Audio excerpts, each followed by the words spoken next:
A'udzubillahi minasyaitonirrajim. Bismillahirrahmanirrahim. Assalamualaikum warahmatullahi taala wabarakatuh. Alhamdulillahi rabbil alamin. Wassalatu wassalamu ala asyrafil anbiya'i wal mursalin wa ala alihi wa sahbihi ajma'in. Rabbi shrah li sadri wa yassir li amri wahlul 'uqdatam min lisani yafqahu qawli. Alhamdulillah, bersyukur kita kepada Allah SWT kerana dengan rahmatnya, kasih sayangnya memberi keizinan pada kita untuk berkumpul bersama-sama malam ni bagi menyambung pengajian tahsin Al-Quran ataupun talaki Al-Quran, untuk kita menambah baik bacaan Al-Quran kita, supaya mudah-mudahan kita merasa kemanisan baca Al-Quran, kita rasa seronok baca Al-Quran, ya? Dan kita mendapat keberkatan, dan di akhirat kelak Quran akan datang pada kita memberi syafaat, ya, dikala tidak ada suatu benda yang dapat membantu kita di padang mahsyar. Maka insya-Allah mudah-mudahan Al-Quran datang pada hari kiamat, syafi'an li ashabihi, membantu orang yang ahlinya untuk masuk dalam syurga, ya, masuk dalam syurga. Umpamanya kalau kita zaman sekarang ni, kalau nak rentas sempadan dalam musim macam gini, kena ada surat kebenaran polis. Kalau tak ada surat kebenaran polis, maka tak bolehlah kita merentas, ya. Umpama pergi syurga pun begitu juga. Nak masuk syurga ni dia tak boleh masuk suka hati kita. Dia ada peraturan, dia ada syarat-syarat untuk masuk ke dalam syurga. Banyaklah, salah satu di antaranya ialah melaksanakan perintah Allah Ta'ala serta meninggalkan larangannya, kemudian berusaha untuk meraih keredaan Allah Ta'ala, ya. Dan selebihnya itu beramal ibadat, ya, beramal ibadat. Tapi yang paling mustahak sebenarnya ialah kita buat sesuatu yang Allah Ta'ala suka pada kita, di samping kita buat yang wajib yang lain, menunaikan apa yang Allah suruh, tinggal apa Allah larang, dan mencari amalan-amalan yang Allah Ta'ala suka akan kita lakukan. Salah satunya ialah Al-Quran, ya. Allah Ta'ala suka hamba-Nya baca Al-Quran sebagaimana Al-Quran diturunkan. Macam mana nak tahu Al-Quran itu sebagaimana diturunkan? Nak tak nak, kita kena belajar tajwid. Sebab tajwid ni disusun oleh ulama-ulama terdahulu, disusun oleh tabi'in berdasarkan bacaan para sahabat. Bukan seorang sahabat, ramai para sahabat yang mana Al-Quran ni, bacaan ni diriwayatkan secara mutawatirah. Mutawatirah ni maknanya apa? Diriwayatkan dalam sejumlah yang sangat ramai, yang mana mustahil sangat dibohongi. Mustahil sangat orang pakat berbohong. Ya? Kemudian sahabat ni pula ambil baca pada Nabi. Jadi ini antara kepentingan kenapa kena belajar Al-Quran, kenapa kena baca Quran dengan betul. Sebab kita tak nak baca Quran ni, bila kita baca Quran, kita tak rasa nikmat, tak rasa seronok, esok tak nak baca dah, ataupun bahkan banyak hari tinggal baca Quran, ya. Bukan satu benda yang pelik lah, dah jadi kebiasaan orang tak baca Quran hari-hari, tinggal seminggu dan sebagainya, ya. Tak termasuk dalam solat. Kalau dalam solat tu Fatihah dengan kulhu je. Jadi Allah Ta'ala turun banyak surah, 114. Mungkin antaranya yang kita biasa Yasin dengan Al-Mulk. Baik, insya-Allah. Jadi sebelum kita sambung pada hari ini, kita masuk surah Al-Falaq, sambung hari itu, kita ulang sedikit tahsin bacaan surah Al-Fatihah.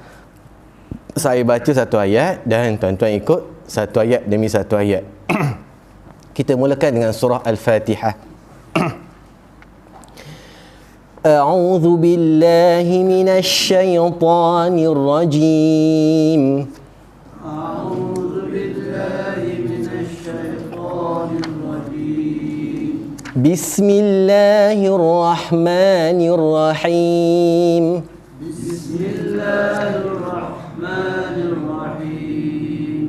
Alhamdulillahi Rabbil Alamin. Alhamdulillahi Rabbil Alamin. Ar-Rahmanir Rahim. Ar-Rahmanir Rahim. Maliki Yaumiddin. Maliki Yaumiddin. إياك نعبد وإياك نستعين. إياك نعبد وإياك نستعين. اهدنا الصراط المستقيم. اهدنا الصراط siratal ladzina an'amta 'alaihim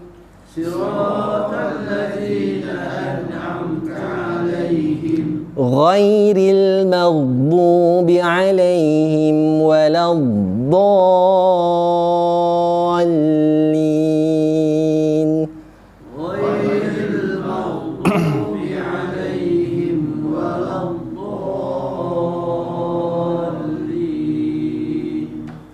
Okey, baik. Untuk kita pastikan sebutan kita betul tu, salah satu cara ni ialah kita selalu mendengar bacaan Syekhul Qura ataupun imam-imam besar yang bacaannya jauh lebih baik daripada kita lah. Contohnya Mahmud Khalil Al-Husari, Syekh Mahmud Khalil Al-Husari, Sa'ad Al-Ghamidi, Syekh Abdul Basit dan ramai lagi lah ya. Kita boleh, sekarang zaman canggih, di YouTube pun ada, di telefon pun ada. Bahkan ada juga yang jual lampu Al-Quran tu boleh pasang, menyala. Tak kisahlah, janji boleh dengar Quran. Salah satunya surah Lazim. Sebab bila kita selalu dengar ni, kita boleh tangkap sebutan tu. Terutamanya surah yang selalu kita baca. Sebutan ha, sebutan ba, ya, dengar. Keduanya dari segi teknikalnya tu kena dalam kelas. Macam sebelum ni kita hurai panjang. Kita cerita panjang beberapa tempat, banyak tempat setiap ayat yang sering salah disebut. Tapi sebenarnya pada saya secara peribadi, untuk kita mudah kuasai makhraj huruf, ialah pertamanya kita ada ilmu, ada pengetahuan berkaitan dengan nombor satu, makhraj huruf, iaitu tempat keluar huruf ataupun kaedah sebutan, cara nak sebut. Dalam tajuk makhraj huruf kita ada 17 tempat keluar huruf secara khusus. Ya, dan setiap huruf ni kita kena tahu kat mana tempat keluar dia. Bila kita tahu setiap huruf hijaiyah ini di mana tempat keluar, kaedah nak sebut, angkat lidah ke, langit depan ke, selatan gusi ke, maka bagi surah apa sekalipun tak ada masalah bagi kita. Sebab semuanya ada huruf hijaiyah yang sama, 29 huruf hijaiyah. Mana kita dah faham. Nak sebut huruf qaf macam ni, kaf macam ni, jim, ta, tha dan sebagainya. Tapi kalau kita fokus berdasarkan surah, baiknya ialah, antara kebaikannya ialah kita belajar makhraj dan kita belajar surah, kita boleh betulkan balik, kita boleh ulang kaji balik huruf yang disebut tu macam mana sebutan yang betul berdasarkan satu surah. Sebab kita ingat suara tu, kita ada ilmu. Tapi kalau kita tak ada ilmu makhraj huruf, kita hanya lazim mendengar, maka kita hanya mahir surah kita dengar saja. Surah kita dengar. Tapi kalau kita banyak dengar surah lain, surah hari ini surah Fatihah, malam dengan surah Al-Mulk, masjid hari Jumaat, malam Jumaat dengan Yasin, siangnya Jumaat tu dengan surah Al-Kahfi, insya-Allah kita akan mahir surah kita dengar. Ya, tapi itu jangka masa yang pendek. Jangka masa yang panjang untuk baca semua surah ni, nak tak nak kena belajar juga ilmu tajwid. Okey, baik. Untuk ulangan sedikit dalam surah Fatihah ni, hati-hati pada tempat yang selalu salah, iaitu ayat kelima, iyyaka na'budu wa iyyaka nasta'in. Pada ya yang bertasydid tu, beratkan sedikit bacaan pada ya yang bertasydid, ya.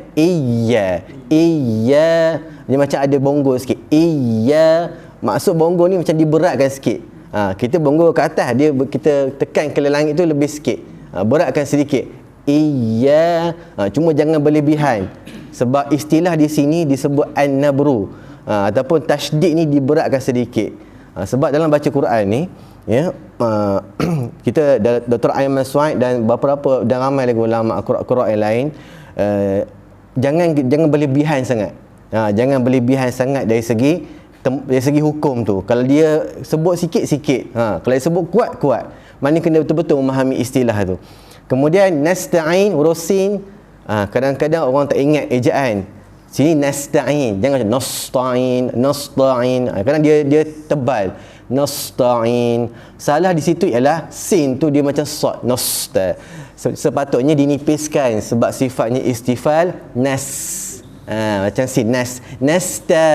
Jangan nasta'in. Dia sin dengan ta tu macam agak tebal. agak tebal. Mungkin nak serius tapi tak kena bersifat je. Ya, kena sifat nasta'in. Sebab tu kalau kita hafal surah Fatihah ni, kalau boleh kita bayangkan sekali dengan ejaan dia. Tak faham tu nombor 2. Tapi boleh menggambarkan struktur ayat tu. Nasta'in, nasnin. Supaya kita sebut tu betul. Jangan sebut agak-agak aje. Agak-agak. Nah, mungkin surah lain agak payah. Tapi surah Fatihah ni kalau boleh buat macam tu. Sebenarnya hatta bila menghafaz Al-Quran pun, menghafal Al-Quran, kalau kita tengokkan dalam masyarakat kita, ada budak-budak hafal Al-Quran, budak-budak ni budak-budak yang umur dia lebih kurang 7 tahun ke bawah, 10 tahun ke bawah. Ada yang remaja sedikit, lebih kurang 11 tahun ke atas. Sebenarnya berbeza kaedah hafal. Di Indonesia pun ada lagi kecil lagi hafal Quran.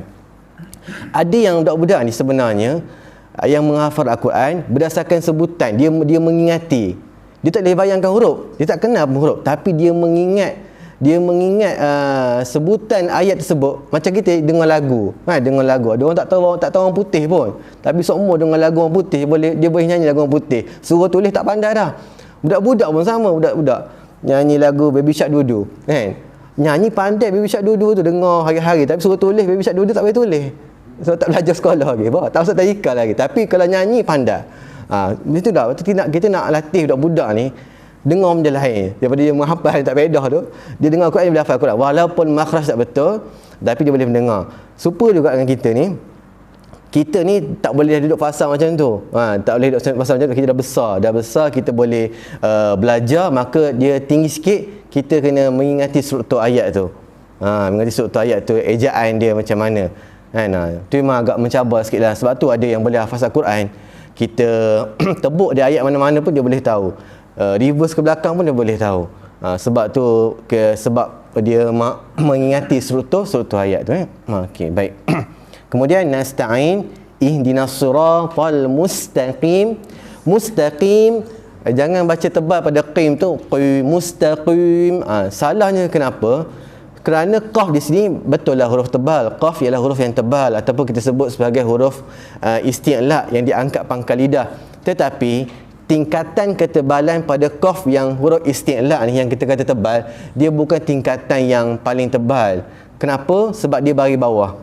Bila qaf tu baris bawah, tak tepat kalau kita baca qim. Ni kita kira sikit ketepatan, tapi kalau baca tu sah je sembahyang, tak ada masalah, ya. Tapi bila kita belajar ni dia lain macam sikit. Dia lagi makam dia lagi patut lagi mahir sikitlah. Lagi mahir sikit, ya.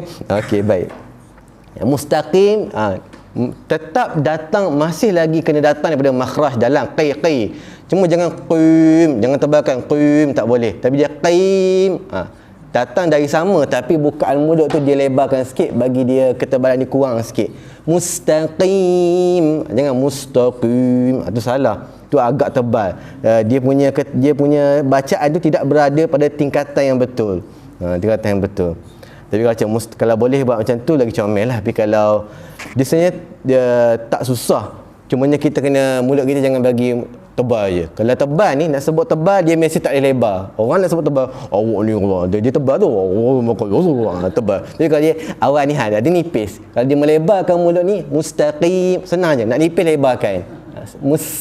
Mustaqim. Nak nipiskan sin, macam sok pula sebab dia sempitkan, jadi tebal. Jadi tebal. Nak nipiskan kena lebarkan. Mustaqim. Okey, baik. Siratal ladzina an'amta alaihim, boleh berhentikan alaihim pertama. Cuma an'amta ni hati-hati, jangan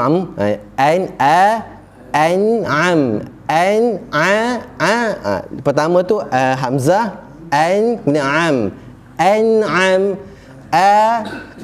bawah, ain atas sikit, menyempitkan,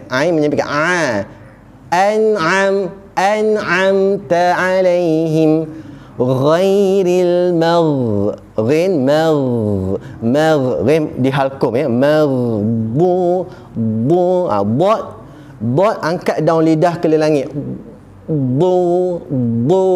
jangan angkat depan je, kalau angkat tu dia akan jadi contoh dia dengar macam betul tapi dia kalau orang yang mahir dengar, dia tak cukup tebal. Itu ialah dal. sebab dia hanya tekan depan je, tekan depan. Tapi kalau dia angkat daun lidah tu menutup le langit, bau kena dengan sifat dia, kita panggil sifat apa? Menutup tu itbaq. Itbaq tutup le langit, maka tebal lagi. Bu ya, maghdubi alaihim waladdallin. Ya, okey, baik. Itu kita kalau kita selalu dengar bacaan qari, kita ulang-ulang ikut insya-Allah, ya. Okey, baik. Itu surah Al-Fatihah. Surah Al-Ikhlas. Al-Ikhlas, surah kegemaran. Okey, baik. Bismillahirrahmanirrahim. Bismillahirrahmanirrahim. Qul huwallahu ahad. Qul huwallahu ahad. Lama tak baca surah ni. Takut balik pada yang asal. Qul, sebaik-baiknya qul ni qaf tu huruf tebal, tapi lam tu bukan tebal. Lam tu huruf yang kita panggil istifal, nipis. Maka bila sebut lam tu dia kembali nipis dengan qul. Sebab kita kadang pukul dia, kalau kita bahasa Melayu, kita belajar bahasa Melayu, satu sebutan tu ber. Jadi B-E-R, ber tu je sekali. Bermain. Dia tak dia tak akan pisahkan R tu ber dengan lain. Dia sekali bahasa Melayu, tapi bila ngaji ni dia lain sikit. Dia lain pula, dia ada kaedah dia. Satu huruf dengan huruf yang dia masuk yang mati tu, dia tak boleh campur. Dia tetap kekal pada sifat dia. Kalau qaf tu nipis, qaf tu tebal, sifat isti'la, lam tu istifal, maka lam tak boleh terpengaruh dengan ketebalan qaf. Bila kita baca jangan muncul kan, qul lam tu kembali nipis. Qul, jangan qul. Dia beza. Qul dengan qul macam ambulan pula. Dia beza. Kalau gini baru nipis. Kalau dia beza. Kalau tu dia tak tepat. Tak tepat. Tak tepat. Ini baru satu lam, mungkin tak perasan, tapi kalau banyak lam tu jadi nampak sangat. Dia yang kecil ni dia ambil berat sikit. Kemudian qul huwa, jangan qul huwa. Saya satu lagi masalah wa ni. Baik, wa bagi atas. Kenapa salah wa bagi atas tu bunyi wa? Sebahagian ulama Qur'an tak mengatakan tak tepat wa ni dia baca wa. Sebab apa? Berbalik pada sifat dia. Sifat dia waw ni huruf yang bersifat nipis ataupun istifal. Huruf istifal tidak akan dibaca tebal. Maka waw bagi atas, wa kekal bunyi wa. Bila wa masuk Allah, yang tebal tu ialah pada lam kalimah Allah. Lam kalimah Allah ni memang ada hukum khas dalam ilmu tajwid. Namanya hukum lam pada lafzul jalalah. Hukum lam pada kalimah Allah, kita sebut senang. Sebab lam dalam kalimah Allah ni, lam yang tengah kan, kita alif, lam, ha. Lam yang kedua tu, lam pertama tu tidak dibaca, dia lam ta'arif. Lam yang bertasydid tengah tu kita baca dia. Lam di situ ada dua bacaan. Ada dua bentuk bacaan. Pertama dibaca nipis, kedua dibaca tebal. Dibaca tebal bila yang masuk dalam lam itu baris atas dan baris depan. Contohnya Allahu contoh subhanallah, yang masuk dalam kalimah Allah tu bagi atas, subhanallah. Kemudian huwallah. Kemudian apa lagi ya? Yang masuk dengan bagi depan, yadullah, astaghfirullah. Haji kita banyak istighfar ni, bagus. Astaghfiru, masuk dalam lam, rullah, astaghfirullah. Dia yang masuk dalam kalimah Allah tu bagi atas, bagi depan, maka kita baca tebal, Allah. Tapi kalau yang masuk dalam kalimah Allah tu bagi bawah, maka dia baca nipis, ya. Contohnya lillah, fillah, yahdillah, macam tu. Jadi baris kita baca Quran, harakat ada tiga kan. Ada baris atas, baris bawah, baris depan. 3 je baris, atas, bawah, depan. Jadi untuk baris atas dan baris depan, yang masuk kalimah Allah dia baca tebal, manakala baris bawah dibaca nipis. Boleh tak kalau kita baca kalimah Allah ni ikut suka, tidak mengikut kaedah tadi? Dia boleh, tak ada masalah. Cumanya dia tidak menepati lahjah Arab, tidak menepati kaedah bahasa Arab, bahkan tidak menepatilah sebagaimana diturunkan. Maka bila kita baca Al-Quran tidak menepati rukunnya dari segi sebutannya, maka bacaan kita tertolak. Kata ulama Qur'an, bacaan kita tertolak. Dia betul, dia betul sah sembahyang, makna tak lari. Tapi nak katanya bacaan tu kata apa ya, bukan Tuhan marah, Tuhan tak berkenan. Tuhan tak berkenan. Bukan Tuhan tak berkenan, Tuhan tak marah, Tuhan tak marah, tapi tak berkenan. Dia sah lah bacaan tu, sah sembahyang kita kan, tapi tak berkenan. Kita ni amalan tak banyak. Nak bagi mudah ni buat Tuhan suka. Nak bagi Tuhan suka, buatlah yang mana yang mudah diterima. Antaranya ialah baca Quran tu bagi sebutan yang betul. Baik, yang masalahnya pula nak sebut kalimah Allah, lam tu. Ada setengah orang sampai dewasa pun dia pelak lagi nak sebut Allah pun Allah. Lidah tu tak kena pada makhraj lam tu. Tak kena. Bukan budak-budak je. Dewasa pun ada. Dia masalah dia sebenarnya begini, kerana lidah tu tidak kena pada makhraj lam. Tu je. Sebab Allah, Allah kat mana lidah dia? Lidah tengah-tengah. Lidah tak masuk ke rumah lam. Sepatutnya masuk Allah, lidah lidah kena pada makhraj lam. Allah. Contoh nama orang Abdullah. Lidah tu tak kena situ. Bukan kata lidah dia pendek. Cuba suruh lidah tu angkat ke atas, sentuh langit depan. Kalau sampai tak pendek. Kalau sampai tak pendek. Kalau angkat tak kena. Peluh dia. Mana memang pendek lah tu. Macam mana kan? Memang Tuhan kejadian dia begitu kan? Tapi kita boleh test ni lah. Kalau kena tu boleh sebut. Cuma masalahnya tak boleh kena kalimah Allah. Kebarangkalian mungkin dia tak pandai baca Quran ataupun dia tak kenal huruf. Tapi kalau dia kenal huruf, kita betulkan balik.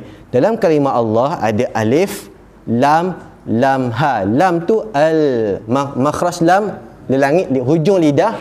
Makhraj lam di mana? Hujung lidah kena lelangit depan. Lelangit kan? Depan sikit. Ya. Macam sebut bahasa Melayu lah. Lalilu kan? Lalilu. Situlah tempat lam. Lalilu. Huwallah. Situ kena. Cumanya bila sebut Allah tu tebal, jangan lebarkan mulut lah. Huwallah. Huwallah. Allahu Akbar. Allah.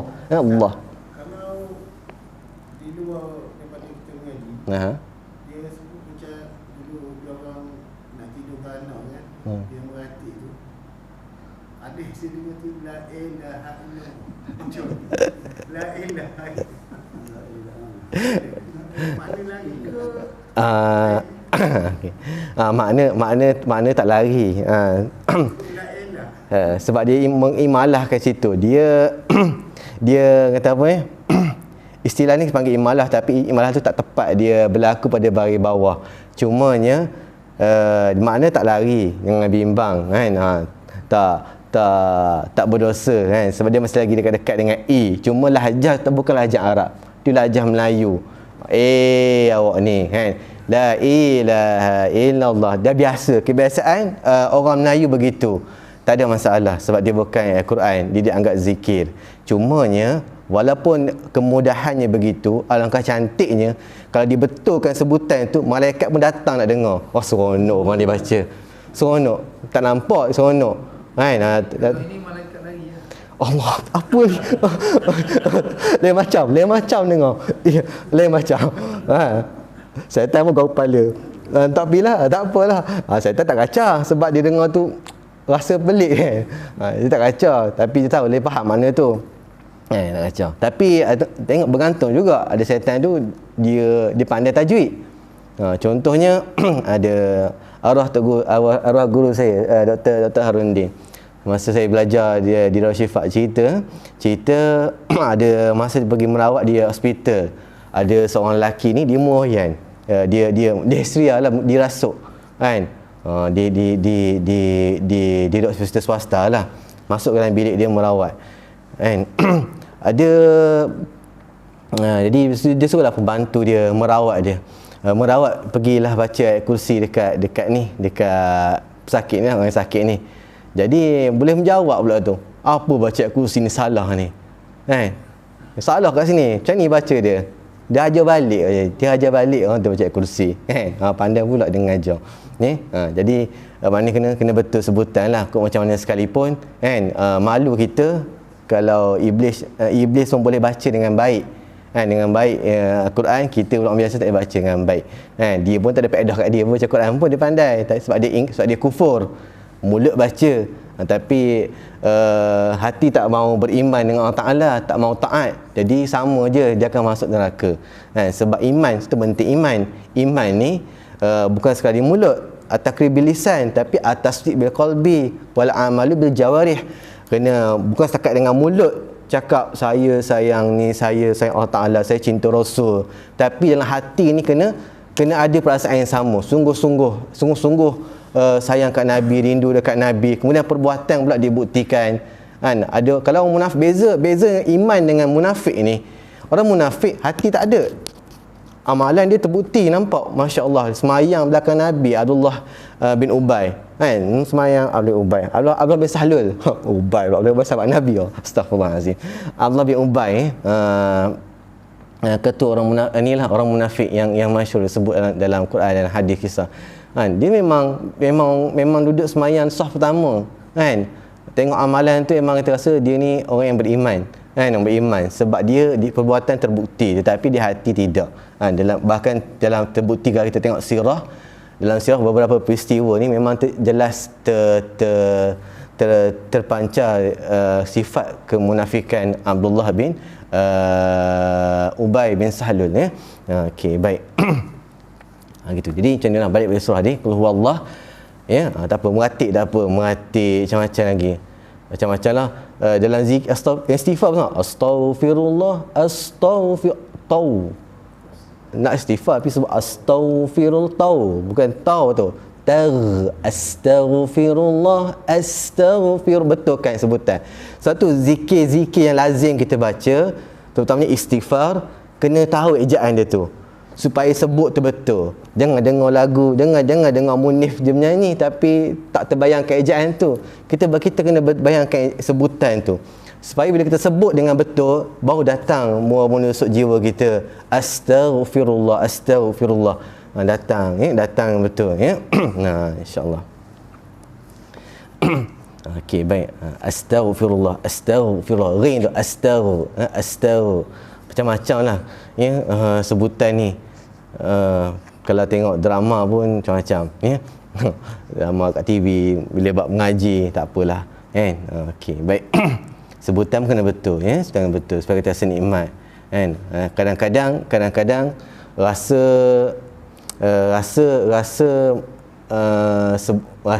menghayati dah kita sebut tu zikir kan, tetapi rupanya sebutan salah. Kadang-kadang perasaan tu hadir tapi sebutan tu pula salah.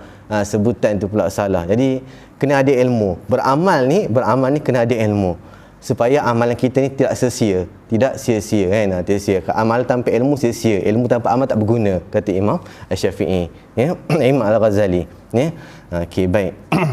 Dia ada ilmu tapi tak beramal, buat apa? Rugilah belajar penat. Tapi beramal tak belajar pula rugi, tak kena pada timing dia. Dia buat amalan tetapi sayangnya amalan dia buat tu tak betul sebab tak belajar. Tak belajar. Contoh paling mudah lah, kita selalu dengar kisah seorang abid ni kan, seorang abid yang ibadat dalam gua, tapi tiba-tiba bila syaitan datang mengaku Tuhan, terus habis amal ibadat dia yang tawaduk, yang bermalam-malam bertahun-tahun tu. Bila syaitan tu menjema, sedangkan Tuhan takkan menjema kan. Dia di dunia ini, mereka di akhirat nanti kan, akan menunjukkan diri pada orang beriman kan. Tapi ini sebabkan tak belajar bab akidah kan, jadi maka habis situ, habis saja ya. Okey, baik. Sama tadi. Qul huwa betul, kalau baca huwa tu kita kena dengar balik. Kadang galik sebab dah sokmo sebut berapa puluh tahun sebut huwa. Dengar apa yang kita sebut, dia dengar balik. Huwa ke huwa? Qul huwallahu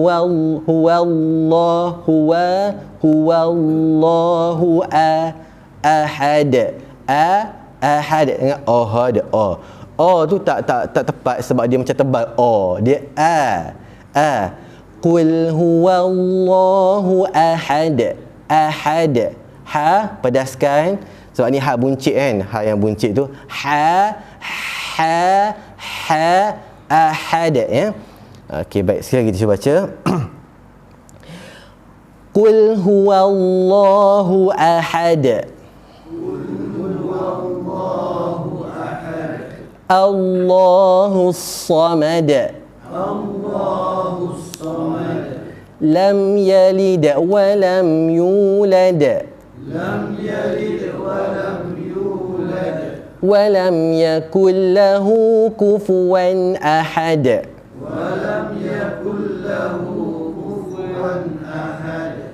Okey, baik. Dan rasanya qala lam yalid wa lam yulad.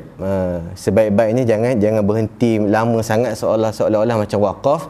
Lam yalid wa lam, dia macam berhenti situ ya. Kalau boleh baca tu biar bersambung satu ayat. Lam yalid wa jangan lambat. Lam yalid wa lam yalid wa lam yalid wa jangan lambat datang. Kalau dia delay sikit, dia macam seolah-olah macam terputus ya.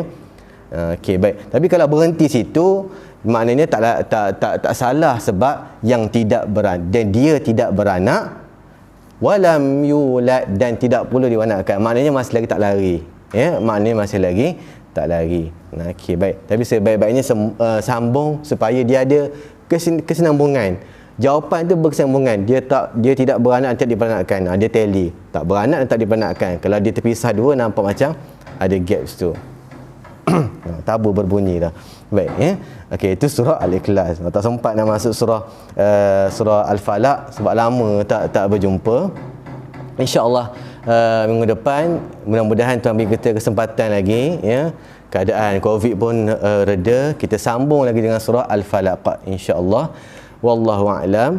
Kita akhiri dengan bacaan doa. A'udzubillahi minasyaitonirrajim. Bismillahirrahmanirrahim. Allahumma arhamna bil Qur'an waj'alhu lana imaman wa nuran wa hudan wa rahmah.